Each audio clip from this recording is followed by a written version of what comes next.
महाराष्ट्र में cruise drug case से शुरू हुई मंत्री नवाब मलिक और एनसीबी के जोनल डायरेक्टर समीर वानखेड़े की लड़ाई खत्म होने का नाम नहीं ले रही। उद्धव सरकार में मंत्री और एनसीपी नेता नवाब मलिक ने एक बार फिर प्रेस कॉन्फ्रेंस कर समीर वानखेड़े पर बड़ा आरोप लगाया। नवाब मलिक ने कहा कि समीर वानखेड़े जब से इस विभाग में आया है उसने अपनी एक प्राइवेट आर्मी खड़ी की। वानखेड़े के जरिए हजारों करोड़ रुपए की उगाही हुई। कि वानखेड़े जब से इस डिपार्टमेंट में आया उसने अपनी एक प्राइवेट आर्मी खड़ा की। उस प्राइवेट आर्मी में किरण गोसावी, मनीष भानुशाली, फ्रेक्चर पटेल, आदिल उस्मानी, सैम डिसूजा, ईलू पठान, ये सारे लोग आपके प्राइवेट आर्मी के प्लेयर हैं। और प्राइवेट आर्मी इस शहर में धड़ल्ले से ड्रग का कारोबार भी करती है। छोटे छोटे मामले उजागर होते हैं, लोगों को फंसाया जाता है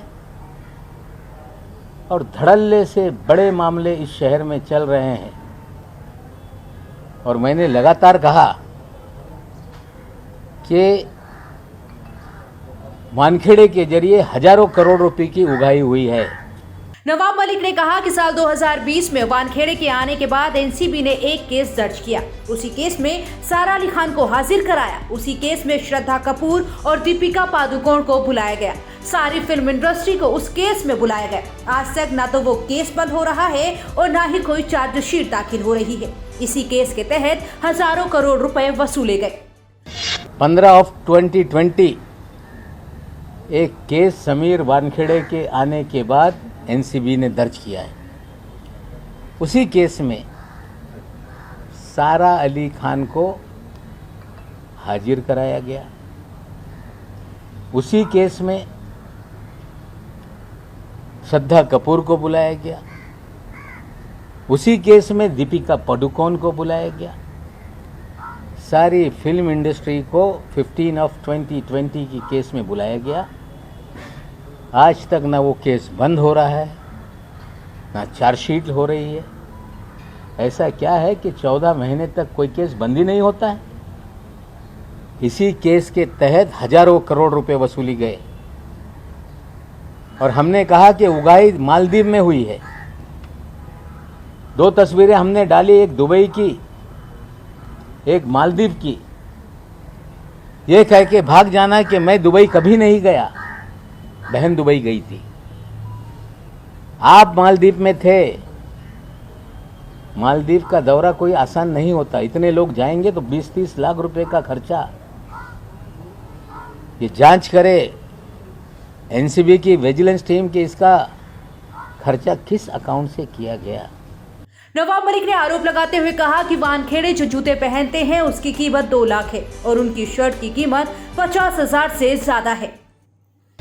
ज्ञानेश्वर जी टीवी पे आते हैं, बहुत सारे अधिकारी टीवी पे आते हैं। किसी भी अधिकारी का शर्ट 1,500 रुपये से महंगा नहीं। लेकिन समीर वानखेड़े की शर्ट 70,000 रुपये की क्यों होती है? हर दिन नया कपड़ा पहन के क्यों आते हैं? मोदी साहब से भी आगे निकल गए। पतलून लाख रुपए की, पट्टा 2 लाख रुपए का, जूता 2.5 लाख रुपए का, घड़ी 50 लाख रुपए की, 25 लाख रुपए की, 30 लाख रुपए की। एक अपराइट अफसर, मैं सारी तस्वीरें आप लोगों को दे दूंगा। अगर जिस तरह के कपड़े इन तमाम दिनों में उन्होंने पहने उसकी कीमत ही 5-10 करोड़ रुपए की है। क्या ईमानदार अफसर 10 करोड़ के कपड़े पहनता होगा? कोई शर्ट दोबारा हमने पहनते नहीं देखा। इससे बड़ा ईमानदार कोई हो नहीं सकता जो 2 लाख के हर दिन जूते पहने। इससे बड़ा ईमानदार कोई हो नहीं सकता जो लाख रुपए की पतलून पहने। इससे बड़ा ईमानदार कोई हो नहीं सकता जो 70,000 के शर्ट पहने। हमें लगता है ईमानदारी का पैमाना इतना बढ़िया है। ऐसे ही सारे ईमानदार इस देश में हो जाए। हम कामना करते हैं कि ईमानदारों का जीवन शैली इसी तरह से बने। मैं फिर आज अपनी बात पे कायम हूँ कि समीर वानखेड़े ने हजारों करोड़ की वसूली की है, फर्जीवाड़ा किया है। जांच होनी चाहिए, कड़ियां जुड़ रही हैं। उगाही का मामला चल रहा है। वानखेड़े के अलावा नवाब मलिक ने महाराष्ट्र के पूर्व मुख्यमंत्री और बीजेपी नेता देवेंद्र फडणवीस को भी आड़े हाथों लिया। मलिक ने कहा कि फडणवीस कह रहे हैं कि वो दीपावली के बाद बम फोड़ देंगे। ये कहा गया कि मलिक का अंडरवर्ल्ड से कनेक्शन है। अगर मेरे अंडरवर्ल्ड से संबंध है तो 5 साल जब आप सत्ता में थे, गृह विभाग आपके पास था, इसके बावजूद मेरे खिलाफ कार्रवाई क्यों नहीं की। और कल देवेंद्र जी ने ये कहा कि मैं दिवाली के बाद बम फोड़ूंगा। आपको इंतजार करने की जरूरत नहीं है। कहा गया कि नवाब मलिक के अंडरवर्ल्ड कनेक्शन है। 62 साल का जीवन इसी मुंबई शहर में बीता। किसी माई के लाल में हिम्मत नहीं कि नवाब मलिक किसी अंडरवर्ल्ड से जुड़ा हुआ है, ये कभी उंगली भी उठाकर मेरे तरफ दिखा सके। ये कहना कि जिनके अपने घर शीशे के हों औरों पे पत्थर नहीं मारते। मेरे पास कोई शीशे का घर नहीं, ना मेरे पास कोई शीश महल है।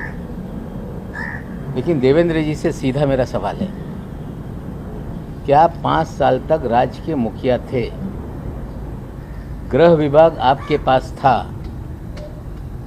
और शायद पूरा महाराष्ट्र जानता है,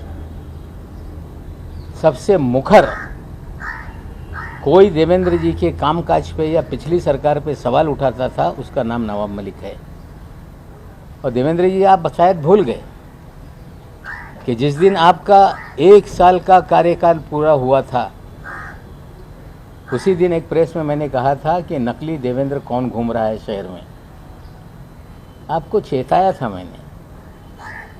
आपका भाई इस शहर में होटलों में क्या कर रहा था उसकी जानकारी हमने दी थी। आप जब चेंबूर वालों के घर पे जाते थे, हमने आपको चेताया था एक बार कि यहाँ मत जाइए। हमने कभी व्यक्तिगत वेंडेटा की राजनीति नहीं की। अगर उस समय उस होटल के फुटेज अगर मैं जारी कर देता तो शायद लोग मुंह दिखाने लायक नहीं रहते। आप कह रहे हैं कि नवाब मलिक के अंडरवर्ल्ड के संबंध है।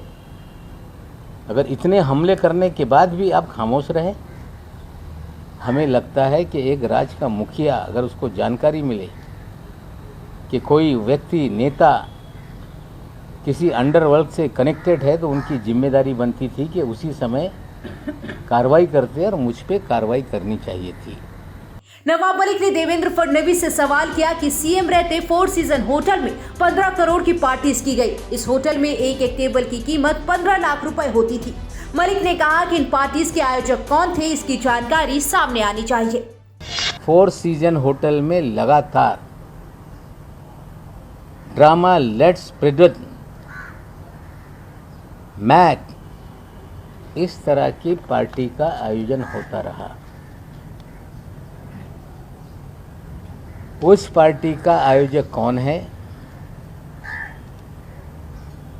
वो पार्टी में एक टेबल की कीमत 15 लाख रुपए होती थी।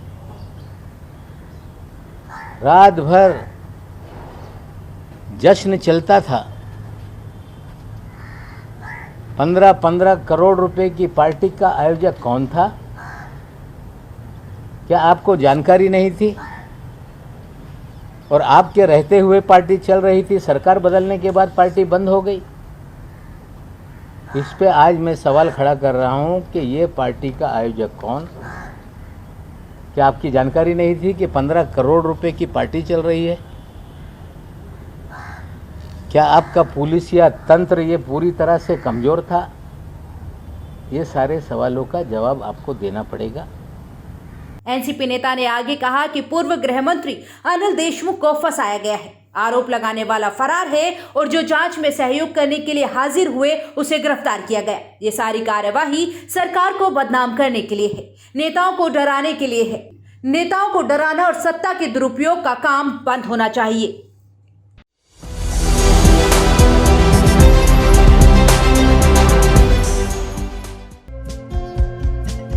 हमारे चैनल को लाइक, शेयर और सब्सक्राइब जरूर करें और नई अपडेट्स के लिए बेल आइकन दबाना ना भूलें।